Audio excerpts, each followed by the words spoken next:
ওনাম উৎসবের নামটা শুনলেই কেমন যেন একটা বিশাল জমকালো গল্পের কথা মনে আসে, তাই না? কিন্তু কি সেই গল্প? চলুন আজ সে কিংবদন্তির গভীরে প্রবেশ করা যাক। আর এই গল্পের সবচেয়ে অদ্ভুত প্রশ্নটা কি জানেন?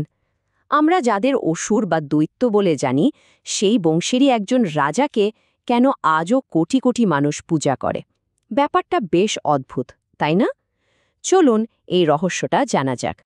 তো একজন অসুর সম্রাটের পূজার কারণটা বুঝতে হলে আমাদের একদম শুরুতে ফিরে যেতে হবে, ঠিক সেই সময়ে যখন দেব আর অসুর এই দুটো দিব্য বংশের জন্ম হয়েছিল। আর সবচেয়ে মজার ব্যাপার হল, দেব আর অসুররা আসলে একই ঋষি কশ্যপের সন্তান, মানে সম্পর্কে তারা ভাই। কিন্তু একই পরিবারের হয়েও তারা ছিল দুটো সম্পূর্ণ বিপরীত শক্তির প্রতীক। একদিকে দেবতারা, যারা ধর্ম আর আলোর প্রতীক, আর অন্যদিকে অসুররা, যারা শক্তি আর বলা যেতে পারে প্রতিশোধের প্রতীক। আমাদের আজকের গল্পটা কিন্তু সব অসুরদের নিয়ে নয়, বরং একটা বিশেষ বংশকে নিয়ে। শুরুটা হয়েছিল প্রহ্লাদকে দিয়ে, যিনি অসুর পরিবারে জন্মেও ছিলেন বিষ্ণুর একনিষ্ঠ ভক্ত। আর আমাদের গল্পের কেন্দ্রবিন্দুতে আছেন তারই নাতি মহাবলী। তিনি তার দাদার কাছ থেকেই বিষ্ণুভক্তি পেয়েছিলেন, যা একজন অসুর রাজার জন্য খুবই বিরল একটা গুণ ছিল। তো প্রশ্নটা হল, এই অসুর রাজা কিভাবে এমন এক ধর্মরাজ্য গড়ে তুলেছিলেন? এমন একটা রাজ্য যা এতটাই ন্যায়পরায়ণ আর সমৃদ্ধ ছিল যে তা স্বয়ং দেবতাদের স্বর্গকেও চ্যালেঞ্জের মুখে ফেলে দিয়েছিল। একবার ভাবুন তো, একটা স্বর্ণযুগের কথা। সেটাই ছিল মহাবলীর রাজ্য। তাকে কৃষকদের রাজা বলা হতো। তার শাসনে ছিল নিখুঁত সাম্য। কেউ ক্ষুধার্ত থাকত না, কোনো অন্যায়ের স্থান ছিল না।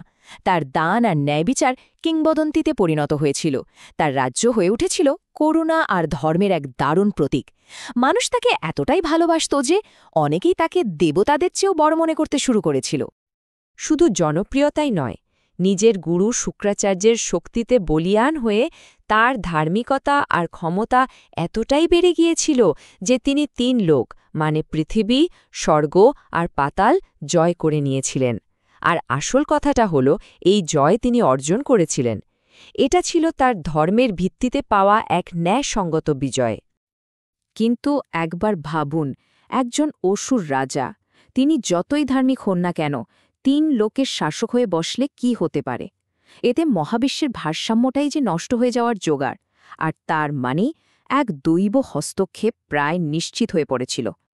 দেবতারা পরাজিত, বাস্তুচ্যুত, শক্তিহীন হয়ে পড়েছিলেন। তারা নিজেদের স্বর্গরাজ্য হারিয়ে ফেলেছিলেন।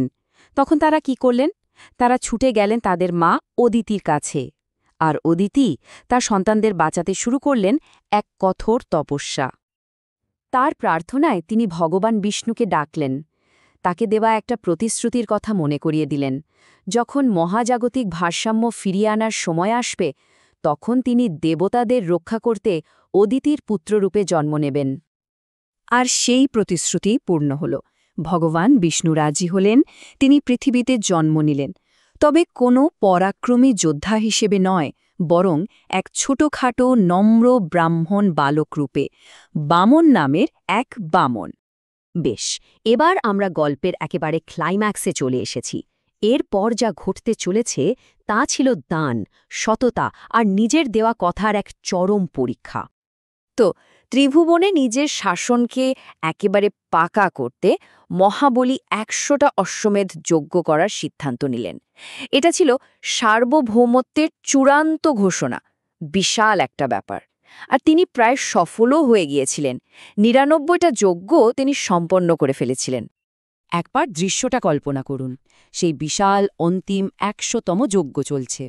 আর ঠিক সেই গুরুত্বপূর্ণ মুহূর্তে ওই ছোট ব্রাহ্মণ বালক বামন রাজসভায় প্রবেশ করলেন। তার শরীর থেকে এমন এক দিব্য আভা বেরোচ্ছিল যা মহান রাজা মহাবলী সহ প্রত্যেককে মুগ্ধ করে দিয়েছিল। এখন একটা পবিত্র নিয়ম ছিল, যজ্ঞের সময় কেউ কিছু চাইলে তাকে ফেরানো যায় না।